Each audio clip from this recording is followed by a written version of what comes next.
एक बार एक साधु अपने शिष्य के साथ भिक्षा मांगने एक गांव में गया। भिक्षा मांगते मांगते शाम हो गया।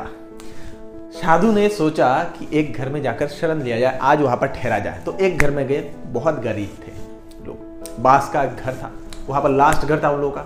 तो घर के जो मालिक है उनसे बोला, क्या आज हम यहाँ पर ठहर सकते हैं रात को? तो उस आदमी ने बोला, अरे ये तो मेरा भाग्य होगा कि आप अगर एक दिन यहाँ पर रुक जाए। तो रुक गए साधु बाबा अपने शिष्य के साथ। सुबह उठे, टहलने के लिए निकले तो देखा सामने बहुत बड़ी जमीन थी। तो घूमते हुए आए, घर के मालिक को पूछा, ये जमीन किसकी है? तो मालिक ने बोला, साधु बाबा ये तो मेरी जमीन है। तो साधु बाबा ने पूछा, तो फिर तुम इसमें कुछ खेती वगैरह क्यों नहीं करते? ये तो यूं ही पड़ा हुआ है।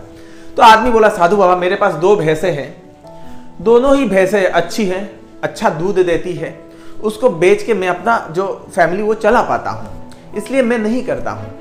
बेकार में तकलीफ क्यों करना है जब चल जाता है तो साधु बाबा बोले, अच्छा ठीक है। साधु बाबा उस दिन भी वो चले गए भिक्षा मांगने। आए लौट के आने के बाद बोला, आज पूरा गांव खत्म हो गया, तो शाम हो गया, तो मैं आज फिर से इस घर में रुकना चाहता हूं, अगर तुम्हारी आज्ञा हो तो आदमी बोला, साधु बाबा कोई बात नहीं, आप रुक सकते हैं। रुक गए शिष्य के साथ। सुबह 4 बज रहे थे, 3:30 बज रहे थे। साधु बाबा उठा, शिष्य को उठाया, चलो उठो, जल्दी उठो। उठे दोनों, निकले। साधु बाबा बोले, चलो चलते हैं। तो उन लोगों को बताने की जरूरत है ना, शिष्य बोला। तो साधु बाबा बोला, कोई बताने की जरूरत नहीं, तुम मेरे साथ आओ चुपचाप। तो शिष्य था, मानना तो पड़ेगा। आया, साधु बाबा ने क्या किया, भैंसों को खोला। बोला, तुम एक भैंस को खोलो रस्सी। तो दोनों का रस्सी खोला, पकड़ के वो लेके जा रहे थे। शिष्य बोला, साधु बाबा ये क्या कर रहे हो, चोरी कर रहे हो? तो साधु बाबा बोला, तुम कुछ मत बोलो, चलो। साधु बाबा का शिष्य है, क्या बोलेगा, चला गया। मन में एक ही चीज खटक रहा है, क्या साधु है, इसके साथ ज्ञान सीखने के लिए आया था, ये चोरी सिखा रहा है, ये कौन सा साधु है, ये तो चोर है। आश्रम में गया, शिष्य बोला, मुझे आपके साथ काम नहीं करना है, मुझे आपके साथ रहना नहीं है, मुझे आपसे ज्ञान भी लेना नहीं, मुझे साधु भी नहीं बनना, चलो मैं इसको छोड़ रहा हूं, मैं कोई नौकरी ढूंढ लूंगा, मुझे ऐसा पाप का काम नहीं करना, आप तो चोरी करते हो। शिष्य चला गया। शिष्य एक काम में घुसा, नौकरी पर। वो हर रोज वही सोचता रहा, मैंने एक पाप किया, एक गरीब असहाय से उसका रोजी रोटी मैंने छीन लिया। हर रोज वही सोचता रहा। उसके मन में ये दुख था और ये सोचता रहा, कहीं ना कहीं से अगर कुछ पैसा इकट्ठा कर लूं मैं, तो मैं कम से कम उसको कुछ दे दूं, कम से कम मेरा पाप कम हो जाएगा। 4-5 साल जाने के बाद ये शिष्य जो नौकरी करता था, उसने कुछ पैसा इकट्ठा किया। उसको लगा कि इन पैसों से कम एक तो भैंस खरीद सकता है। तो उस पैसों से वो आया गांव में। आकर वो देख रहा था, तो जहां पर वो मिला था जिस आदमी से, जो घर था, वहां पर आकर देख रहा था, तो वो घर वहां पर नहीं है, वहां पर अच्छा पक्का एक मकान वहां पर है। तो ये आदमी सोचा, अरे वाह क्या है, उसने शायद अपनी जमीन बेच दी है। तो सोचने लगा, चलो उससे पूछ लेता हूं कि कहां पर गया है। वहां पर जाकर वो खटखटाया, तो वहां से सुंदर सा 2 लड़के निकले, 2 बच्चे, अच्छे कपड़े पहने हुए थे। उनसे पूछा कि घर का मालिक कहाँ है?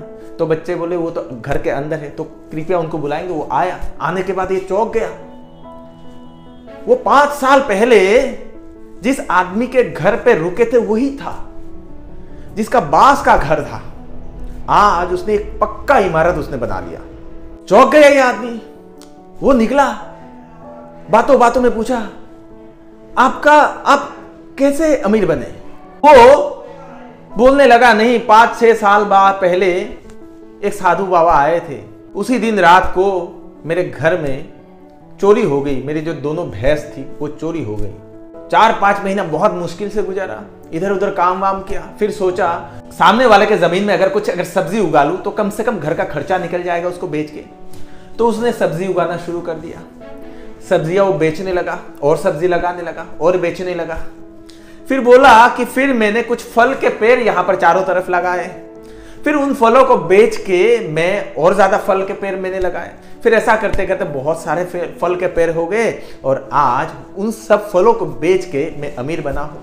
ये साधु का शिष्य जो था, जो आया था, उसको वो समझ गया कि साधु बाबा ने क्यों उसके साथ ऐसा किया।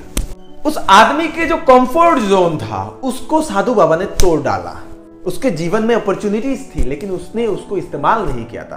तो साधु बाबा ने उसके कंफर्ट जोन को खींच डाला, उसको लेके गया, निकाल गया, इसीलिए वो अमीर बन पाया। जीवन में अगर आपके लाइफ में भी अगर ऐसे कंफर्ट जोन है, आप अगर सोच रहे हैं कि आप जॉब कर रहे हैं, काफी है, लेकिन आपके सामने बहुत सारी अपॉर्चुनिटीज आ रही है, आप उसको देख रहे हैं लेकिन उसको आप इग्नोर कर रहे हैं। लाइफ में अगर ऐसा हो रहा है ना, तो कोई ना कोई साधु आएगा, अगर आपको अमीर बनना लिखा हुआ तो वो लेके जाएगा। उससे पहले आप समझ जाओ, उससे पहले आप समझ जाओ, आप इस अवस्था में अपने उस अपॉर्चुनिटीज को, उन सब चीजों को आप काम पे लगाओ और पैसा कमाओ। यार अमीर बनो, मैं चाहता हूं सब अमीर बने, मैं चाहता हूं। अगर आप मेरा जो बुक आप अमीर बनना चाहते हो को पढ़ना चाहते हैं तो लिंक उसका डिस्क्रिप्शन में दिया है, उसको जरूर एक बार पढ़ें। बहुत कुछ उसमें दिया गया है, आपका लाइफ उसमें से चेंज हो जाएगा। ऐसे बहुत अच्छी अच्छी स्टोरियां मैंने उस बुक में दिया हुआ है। वीडियो कैसा लगा आप कमेंट करके जरूर बताइएगा। मैं चाहूंगा कि आप हमेशा तरक्की करें, आगे बढ़ें, उन्नति करें और जीवन में कुछ अलग करें। Thank you so much for watching. नमस्कार।